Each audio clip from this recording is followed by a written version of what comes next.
Welcome back to the classroom, deep divers. We are jumping straight into a brand new explainer today, tackling something literally all of us have dealt with. We're looking at why our interactions with artificial intelligence can feel just so incredibly frustrating, and why it sometimes completely misses the mark, even when it seems to be working perfectly. All right, let's dive right in. So think about this for a second.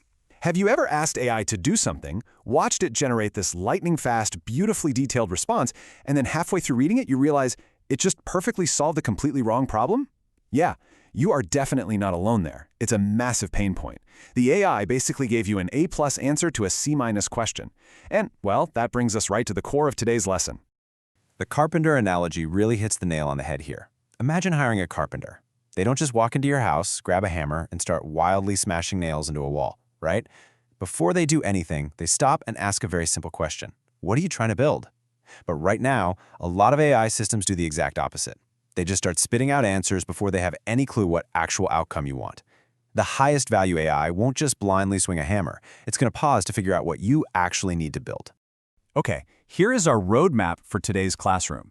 1. The AI intent gap. 2. Requests versus real objectives. 3. Why we think in solutions. 4. Designing intent-aware AI. And 5. Practical takeaways. Let's get to it. Section 1. The AI intent gap. All right, so what exactly is the intent gap? Well, it's basically the disconnect between your literal prompt, like the exact words you typed into the box, and the actual real-world outcome you're trying to achieve. You know, AI is getting amazingly good at generating answers. But here's the thing. Answers are only valuable if they're solving the right problem. So, a lot of the fails we immediately blame on AI, stuff like hallucinations, completely useless drafts, or just weird formatting, are honestly often just our own failures to properly define our intent in the first place. Section 2. Requests versus real objectives. Let's look at this comparison. Say you ask an AI to generate a report. You might spend 20 minutes tweaking the prompt, trying to get the columns absolutely perfect.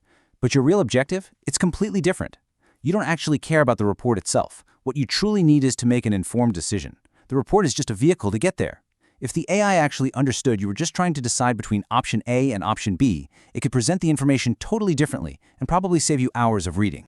Here's another really sharp contrast. You might go in asking for more automation, looking for scripts or complex integrations.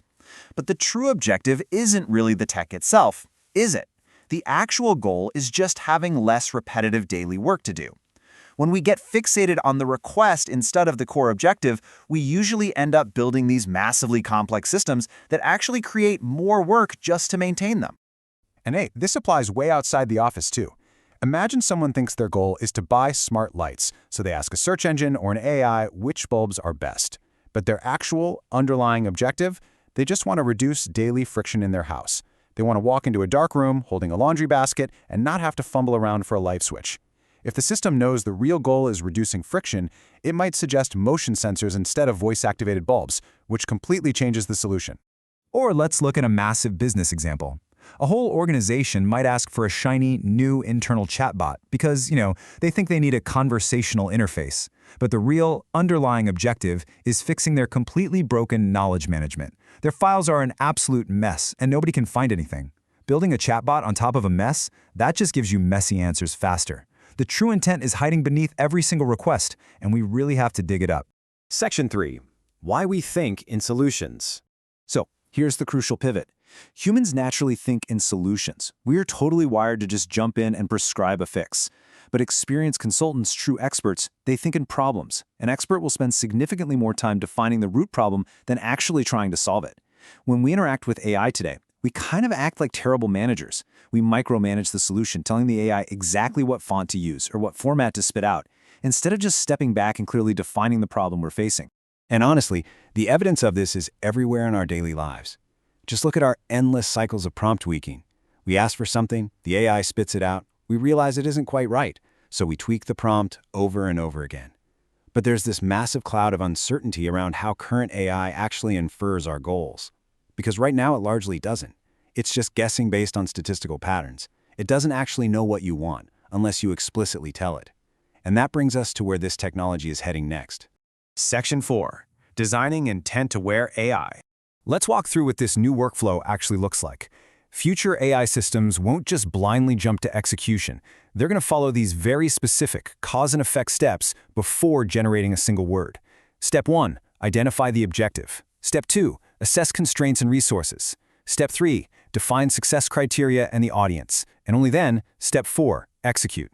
If the AI doesn't have crystal clear answers for steps 1, 2, and 3, it should actually stop and ask you for them. Now, think about this idea of organizational memory. As tech evolves at breakneck speed, organizations get a huge benefit from recording not just what they did, but why they did it. Purpose survives much longer than implementation. The exact software tool you're using today might be totally obsolete in 2 years, but the intent, the core reason you bought that tool in the first place, that stays remarkably stable. Capturing intent is really the foundation of effective problem solving, regardless of how much the tech changes. So tomorrow's AI assistants are going to undergo this massive internal shift. Instead of using all their computing power just asking, what should I generate, they're going to spend a lot more time internally asking, what outcome is this person actually trying to achieve? That shift, moving from just generating answers to actually inferring goals, could make AI dramatically more useful across literally every profession, from healthcare to education to product design. Section 5. Practical takeaways. All right, here is your cheat sheet for bridging the intent gap right now. Number 1, start with the problem, not the solution. Before typing a prompt, just ask yourself, what is my actual goal here? Number 2, outline your constraints. Tell the AI what you can't do or what resources you don't have. Number 3, define the criteria for success up front. Let the AI know exactly how you'll measure if its answer is actually good. And number 4, treat AI like a project manager, not just some mindless intern. Give it the context it needs to make really smart decisions on your behalf. I want to leave you with this really powerful thought from today's source material. The highest value AI won't answer your first question. It will understand your real objective.